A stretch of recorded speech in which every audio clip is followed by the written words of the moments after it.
Hello friends, the school of સાયન્સના video લેક્ચરમાં આપનું હાર્દિક સ્વાગત છે. હું છું ગુંજન ચાપાણી અને આપણે મિત્રો આજે વાત કરીશું થાઇરોઇડ ગ્રંથિ વિશે. સૌપ્રથમ તો મિત્રો આપણે જોઈએ તો થાઇરોઇડ ગ્રંથિનું સ્થાન કઈ બાજુ છે. તો સ્થાન જે છે એ શ્વાસનળીની બંને બાજુએ, આ એક સાઈડ અને આ બીજી સાઈડ, બંને બાજુએ જે છે એ આ ગ્રંથિ આવેલી છે. બે ખંડોની બનેલી છે મિત્રો. અહીંયા આ તમે એક ખંડ જોઈ શકો, આ તમે જે છે એ બીજો ખંડ જે છે એ જોઈ શકો છો. આ બંને ખંડ જે છે મિત્રો પાતળા સંયોજક પેશીના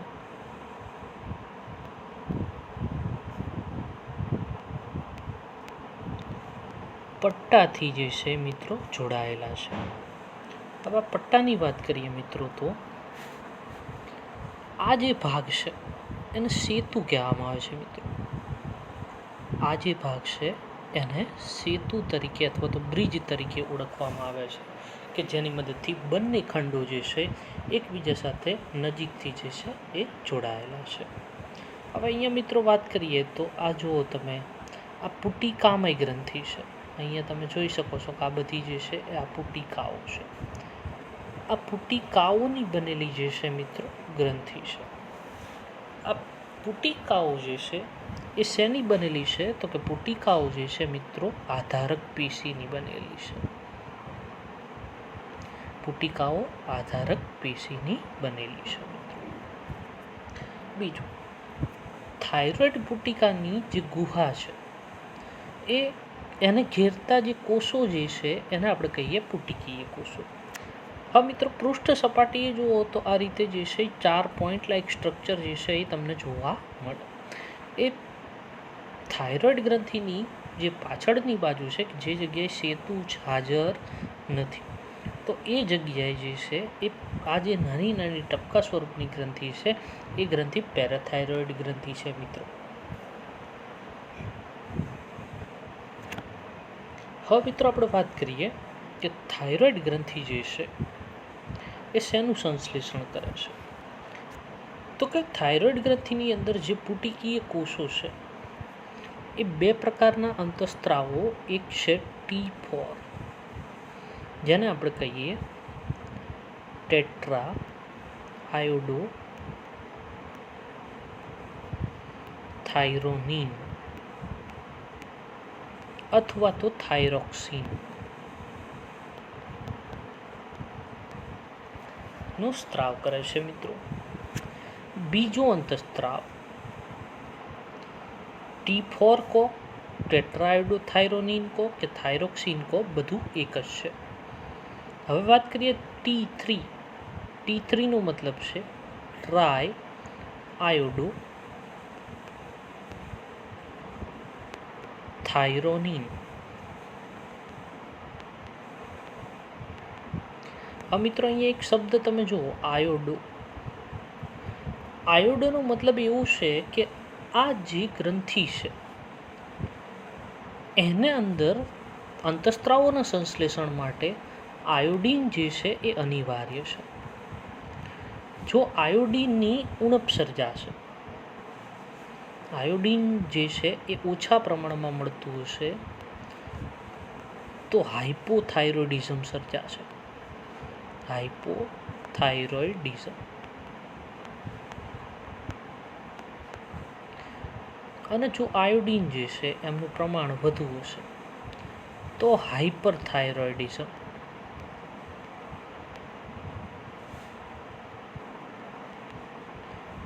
હાઇપરથાઇરોઇડિઝમને કારણે જે છે મિત્રો એક્ઝોપ્થેલ્મિક ગોઈટર અથવા તો ગ્રેવ્સ નામનો રોગ થાય છે.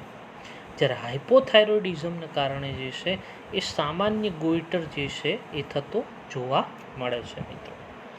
પહેલાં મિત્રો આપણે વાત કરીશું હાઇપો એટલે ઓછો.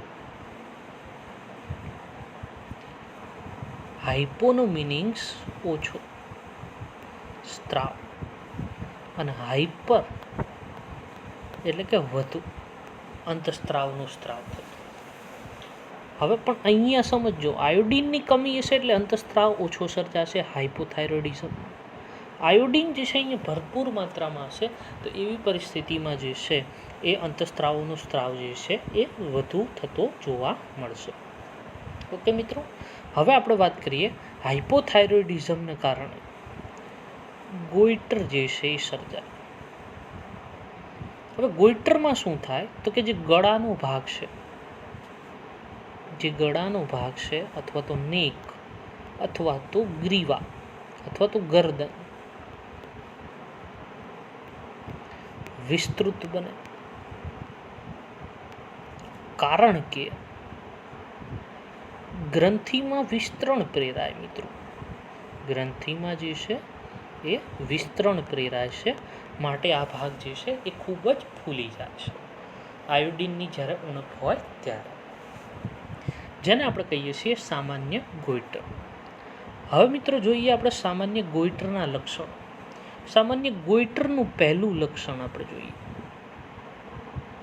તો પહેલું કુંઠિત વૃદ્ધિ, એટલે કે અલ્પ માત્રામાં જે છે મિત્રો વૃદ્ધિ થાય, ઓછી જોવા મળે. હવે કુંઠિત વૃદ્ધિ હોય એટલે વિકાસ કેવો હોય? હંમેશા મિત્રો ખામીયુક્ત વિકાસને કારણે એ બાળક જે છે એમનો માનસિક વિકાસ એટલો બધો થયેલો હશે નહીં, કારણ કે આપણે કાર્યોમાં જોઈશું કે થાઇરોઇડ ગ્રંથિ જે છે મિત્રો એના અંતઃસ્ત્રાવો જે છે એ બેઝલ મેટાબોલિક રેટની અંદર અને ચયાપચયની અંદર અગત્યનો ફાળો આપે છે. હવે ચયાપચયની અંદર અગત્યનો ફાળો કોઈ પણ આપે તો એવી પરિસ્થિતિમાં ચયાપચય સારી રીતે ન થાય મિત્રો, એના કારણે જે છે પૂરતા પ્રમાણમાં પોષક તત્વો ન મળી રહે, કે જેની મસ્તિષ્કને સૌથી વધુ પોષક તત્વોની આવશ્યકતા છે. તો એવી પરિસ્થિતિમાં માનસિક જે છે એ વ્યક્તિ મંદ હોય. બીજું મિત્રો, માનસિક મંદ હશે એટલે કે તેમનો ઇન્ટેલિજન્સ ક્વોન્ટિયન્ટ એટલે આઈક્યુ જે છે એ નીચું હશે. આવા બાળકોને મિત્રો અસામાન્ય બાળકોની અંદર લેવામાં આવે છે, તેમને બહુ જે છે એ કંઈ યાદ રહેતું નથી. બીજું, આવા બાળકોની અંદર ત્વચા એટલે કે ચામડી જે છે એ અસામાન્ય હશે. સામાન્ય માણસો જેવી ત્વચા હશે નહીં. ત્વચા જે છે તમને થોડીક જાડી જે છે એ જોવા મળશે. બીજું મિત્રો, બહેરાશ હોઈ શકે આવા બાળકોમાં. આ સિવાય વાત કરીએ તો આવા બાળકો બોલી ન શકતા હોય એવું પણ હોઈ શકે, એટલે કે બહેરાશ અને મૂંગાપણું બંને પણ જે છે એ જોવા મળી શકે. તો અહીંયા MCQની અંદર મિત્રો સામાન્ય ગોઈટરના લક્ષણોમાં પહેલું કુંઠિત વૃદ્ધિ. શાના કારણે? તો કે જે પ્રાથમિક ચયાપચયની પ્રક્રિયામાં જે ભાગ લે છે થાઇરોઇડ ગ્રંથિના અંતઃસ્ત્રાવો જે છે એ ઓછા પ્રમાણમાં સ્ત્રાવ થાય, એને કારણે જે છે આવું થાય. વિકાસ ખામીયુક્ત, માનસિક મંદ, આઈક્યુ કેવો હોય? નીચો, ત્વચા જે છે અસામાન્ય, વ્યક્તિ બહેરાશ અથવા તો મૂંગાપણું ધરાવતો હોઈ શકે. હવે જો મિત્રો આ તો વાત થઈ કે જે બાળક જન્મે એ આવું જન્મે. હવે જો કોઈ પુખ્ત સ્ત્રીની અંદર જો હાઇપોથાઇરોઇડિઝમ હોય આયોડિનની ઉણપને કારણે, તો એમનું જે માસિક ચક્ર છે, માસિક ધર્મ જે છે, માસિક ચક્ર એટલે કે સ્ત્રી દર 28 દિવસે જે છે એ અંડકોષપાત થાય છે સ્ત્રીની અંદર. તો આ જે છે માસિક ચક્ર જે છે એમાં અનિયમિતતા આવે મિત્રો.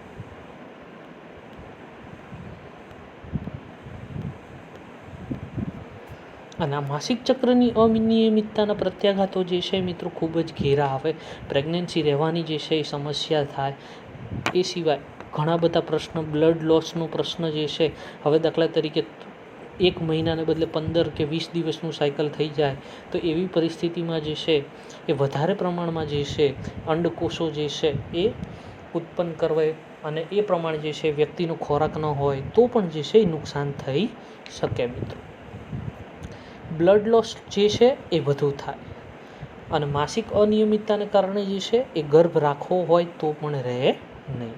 કારણ કે ખ્યાલ ન હોય કે કેટલા દિવસને અંતરે જે છે એ આખી પ્રોસેસ જે છે શરૂ થઈ જાય અને પૂરી થઈ જાય, એ બહુ ખ્યાલ આવે નહીં એટલા માટે. હવે મિત્રો આપણે વાત કરીએ તો કે જો થાઇરોઇડ ગ્રંથિમાં કેન્સર હોય, હવે પહેલાં મિત્રો સમજો, કેન્સર એટલે કે કોષોનું અનિયમિત કોષ વિભાજન.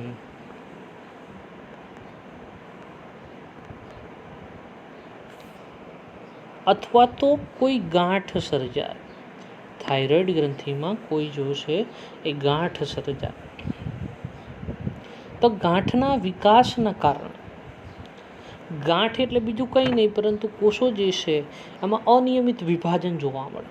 કોષો જે છે વિભાજન પામી જાય પરંતુ વિભેદન જે છે પામતા નથી, કારણ કે આ પ્રકારનું જે કોષોનું વિભાજન જે છે એ શરીરના કંટ્રોલની બહારનું હોય છે, જેને આપણે કહીએ છીએ કેન્સર. અને ત્યાર પછી જે છે એ વધતું જ જાય છે. હવે તો એવી પરિસ્થિતિમાં શું થશે કે કેન્સર છે થાઇરોઇડ ગ્રંથિમાં, તો એવી પરિસ્થિતિમાં જે છે એ અંતઃસ્ત્રાવોનો સ્ત્રાવ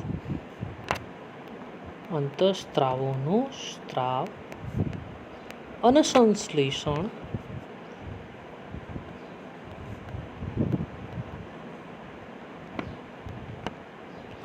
અનિયમિત રીતે થાય, અથવા તો અસામાન્ય રીત થાય, અસામાન્ય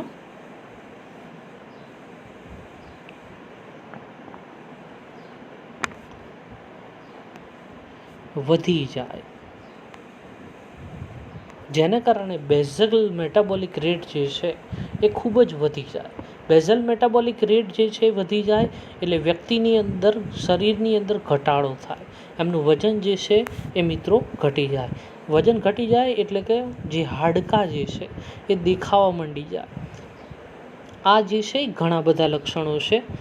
આ જે વાત થઈ એ હાઇપરથાઇરોઇડિઝમ કહેવાય મિત્રો, હાઇપરથાઇરોઇડિઝમ. હવે જો મિત્રો હાઇપરથાઇરોઇડિઝમ જાણતા પહેલાં કે હાઇપરથાઇરોઇડિઝમમાં શું થાય એ જાણતા પહેલાં આપણે એમના કાર્યો વિશે વાત કરીશું. કાર્ય વિશે વાત કરીશું એટલે તમને હાઇપરથાઇરોઇડિઝમ વિશે જે છે એ વધુ ખ્યાલ આવશે મિત્રો. તો પહેલાં આપણે વાત કરીએ થાઇરોઇડ ગ્રંથિના કાર્ય વિશે. એક તો પહેલું BMRનું નિયમન.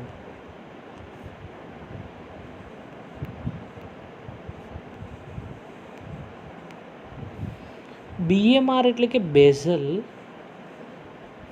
મેટાબોલિક રેટ, એટલે કે ચયાપચય દર. એમનું જે છે એમને નિયમનમાં રાખવાનું કાર્ય જે છે એ કરે છે. ત્યાર પછી જો મિત્રો આપણે વાત કરીએ તો ઇરિથ્રોપોએસિસ એટલે કે રેડ બ્લડ સેલ નિર્માણમાં.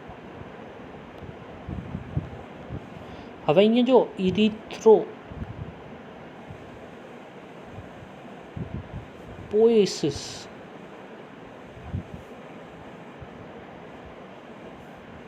ઇરિથ્રો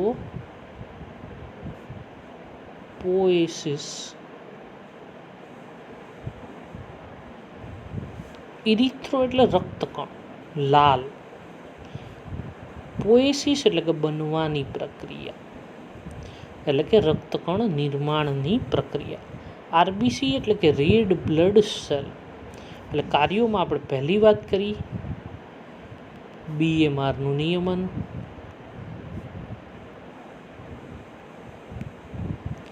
બીજું આરબીસી નિર્માણમાં સંકળાયેલા છે. ત્યાર પછીની વાત કરીએ તો કે પ્રોટીન, ચરબી અને કાર્બોદિત ના ચયાપચયનું મિત્રો જે છે નિયંત્રણ કરે છે. હવે પ્રોટીન, ચરબી અને કાર્બોદિતના ચયાપચયનું નિર્માણ કરે તો પ્રોટીન જે છે આપણા શરીરનું જે છે એ ફંક્શનલ યુનિટ છે, રચનાત્મક યુનિટ છે, તે શરીર રચનામાં ભાગ ભજવે છે. કાર્બોદિત જે છે એમાંથી ખૂબ જ પુષ્કળ પ્રમાણમાં આપણે એટીપી મેળવી શકીએ છીએ. અને ચરબી જે છે આપણા શરીરમાં જમા થયેલ દ્રવ્ય છે કે જે આપણું સ્ટોરેજ ફૂડ છે મિત્રો. અને કાર્બોદિત જે છે એ ગ્લાયકોજન સ્વરૂપે આપણા યકૃતની અંદર જમા થયેલ છે. તો તેમના ચયાપચયનું જે છે એ નિયમન કરે છે. તે સિવાય પાણી અને ઇલેક્ટ્રોલાઇટ્સ.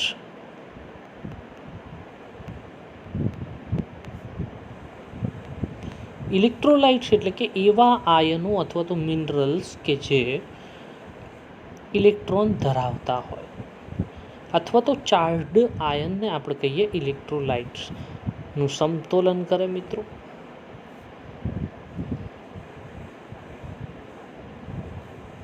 ઇલેક્ટ્રોલાઇટ્સનું સમતોલન.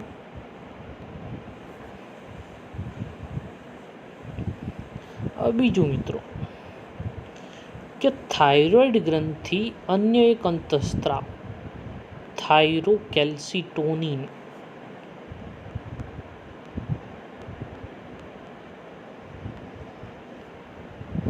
આ પ્રોટીનમય અંતઃસ્ત્રાવ છે મિત્રો.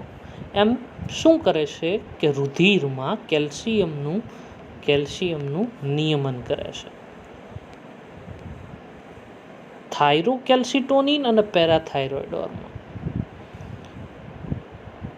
થાઇરોકેલ્સિટોનિન એટલે કે TCT અને પેરાથાઇરોઇડ હોર્મોન એકબીજાને ફીડબેક મિકેનિઝમ આપે છે અને કેલ્શિયમને જે છે એ મેન્ટેન કરે છે મિત્રો આપણા શરીરમાં. હવે આ કાર્યો વિશે વાત થઈ ગઈ. હવે આપણે મિત્રો સમજશું કે હાઇપરથાઇરોઇડિઝમ.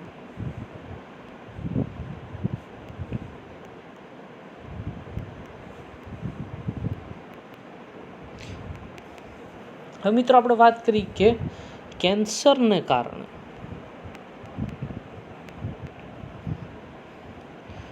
વધુ પડતો સ્ત્રાવ થાય અંતઃસ્ત્રાવોનો, થાઇરોઇડ ગ્રંથિમાંથી વધુ પડતો અંતઃસ્ત્રાવોનો સ્ત્રાવ થાય, જેને આપણે કહીએ છીએ હાઇપરથાઇરોઇડિઝમ, કે વધુ જે છે એ સ્ત્રાવ થાય છે અંતઃસ્ત્રાવો. એને કારણે એક રોગ થાય છે જેને આપણે કહીએ એક્ઝોપ્થેલ્મિક ગોઈટર. આ એક્ઝોપ્થેલેમિક ગોઈટરની અંદર શું થશે તો કે પહેલું, થાઇરોઇડનું કદ જે છે એ ઇન્ક્રીઝ થશે એટલે કે વધશે. બીજું, આંખના ડોળા જે છે એ બહાર આવશે. આંખના ડોળા એટલા માટે બહાર આવશે મિત્રો કારણ કે શરીરનો ચયાપચય દર વધશે. આપણે વાત કરી ગયા કે થાઇરોઇડ ગ્રંથિના અંતઃસ્ત્રાવો પ્રોટીન, કાર્બોદિત અને લિપિડના જે છે એ ચયાપચયની અંદર અગત્યનો ભાગ ભજવે છે. તો આ ચયાપચય દર જે છે એ મિત્રો વધશે. ચયાપચય દર વધે એટલે કે વજનમાં ઘટાડો થાય મિત્રો. વજનમાં ઘટાડો થશે એને કારણે જે પણ કંઈ ચયાપચય દરમાં વધારો થવાને કારણે જે પણ કંઈ સ્ટોરેજ થયેલું ફૂડ અથવા તો સ્ટોરેજ થયેલા જે પણ કંઈ પદાર્થો છે તેને શરીર વાપરશે. શરીર વાપરશે એટલે ઓટોમેટિકલી ચયાપચય વધી ગયું. ચયાપચય વધી ગયું એટલે વજન જે છે ધીમે ધીમે જે છે એ ઘટતું જશે. વજન ઘટશે એને કારણે વ્યક્તિ જે છે એ નિષ્ક્રિય થઈ જશે. અને બીજી વસ્તુ કે વ્યક્તિ જે છે એમાં ત્વચા જે છે એ થોડીક લબડેલ હોય એવી થઈ જશે કે જેને કારણે આંખના ડોળા બહાર આવી ગયા હોય એવું લાગશે. આ વ્યક્તિને જોવાથી પણ મિત્રો જે છે એ ડર લાગે. હવે મિત્રો શું થાય કે આવી વ્યક્તિ જે છે એમનું જે છે એટલું બધું નિદાન પણ જે છે એ શક્ય નથી. હવે એને બીજા શબ્દોમાં હાઇપરથાઇરોઇડિઝમ અથવા તો એક્ઝોપ્થેલેમિક ગોઈટરને ગ્રેવ્સ રોગ તરીકે પણ મિત્રો જે છે એ ઓળખવામાં આવે છે. તો આ વાત થઈ મિત્રો થાઇરોઇડ ગ્રંથિ વિશે. અહીંયા તમે જોઈ શકો થાઇરોઇડ ગ્રંથિ. તમારે ફોટો પાડવો હોય તો તમે પાડી શકો છો.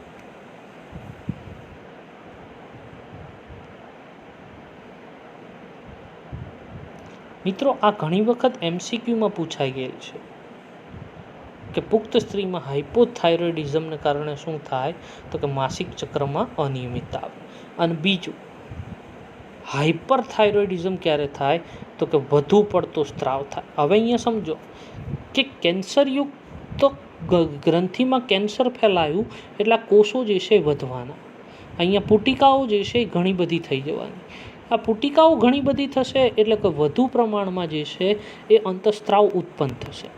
વધુ અંતઃસ્ત્રાવ ઉત્પન્ન થાય એટલે વધુ જે છે એમનો સ્ત્રાવ થશે મિત્રો. એને કારણે જે છે એક્ઝોપ્થેલેમિક ગોઈટર જેવી પરિસ્થિતિ જે છે એ સર્જાય. અને મિત્રો, શરીરની એકમાત્ર એવી ગ્રંથિ છે કે જે T3 જે છે એ ખૂબ જ વધુ પ્રમાણમાં ઉત્પન્ન કરે અને તેનો જે છે એ સંગ્રહ કરે છે મિત્રો.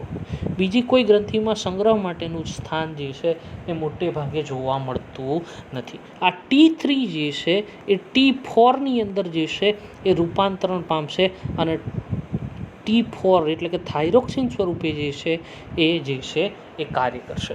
આ સિવાયનો એક અંતઃસ્ત્રાવ જેને આપણે કહીએ થાઇરોકેલ્સિટોનિન. થાઇરોકેલ્સિટોનિન શું કરશે,